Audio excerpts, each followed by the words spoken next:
চিরকাল হাজারিবাগে প্রচুর আনন্দ করেছি, কিন্তু এবারের ট্রিপটা ছিল মন খারাপের। আমার প্রিয় মশাইয়ের কাজ ছিল এবারে।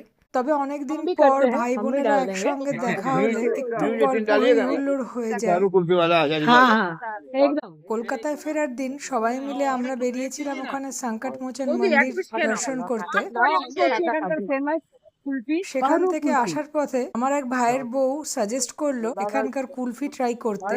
50 টাকায় দুটো কুলফি নিয়ে সবাই মিলে শেয়ার করে খেলাম। গুড় গুড় টাইপের একটা টেস্ট লাগছে। অদ্ভুত টেস্ট এই ড্রাই কুলফিটার, ফ্রুট যারা কাজু হয়ে আছে একদম ঠিক বেশ ভালো। ক্রিমি, গরম হয়েছে। ড্রাই ফ্রুটে ভর্তি। দুধটা এতটাই ঘন করে করে ক্ষীর করা হয়েছে, ওটার মধ্যে একটা গুড় গুড় ফ্লেভার এসে গিয়েছিল, যদি ওর মধ্যে কোনো গুড় দেওয়া হয়। এটা খুবই গড়িয়াহাটে ভালো। থাকা এই জামাই এই বাবুরা টাইপের একই কুলফি মত। কিন্তু আমি কলকাতা খাইনি, মানে এত ঘন এত সুন্দর। বলো তোমার রিভিউ। নাম আছে খুব বেশি। আমি সবসময় আসি, তুমি রেফার করেছো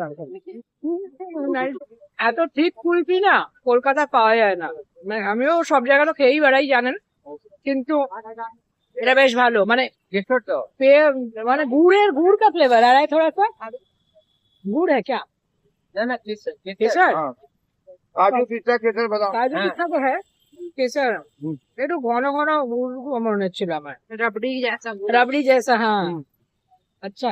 হাজারিবাগের ঝান্ডা চকের মোড়েই এই দোকানটা। তার সঙ্গে প্রথমবার একটা ফ্রাইড লিট্টি ট্রাই করলাম, যদিও আমার খুব একটা ভালো লাগেনি। লিট্টি সেঁকা বা ঘি লিট্টি বেস্ট। এটার টেক্সচারটা অনেকটা চপ টাইপের, ঠিক জমলো না।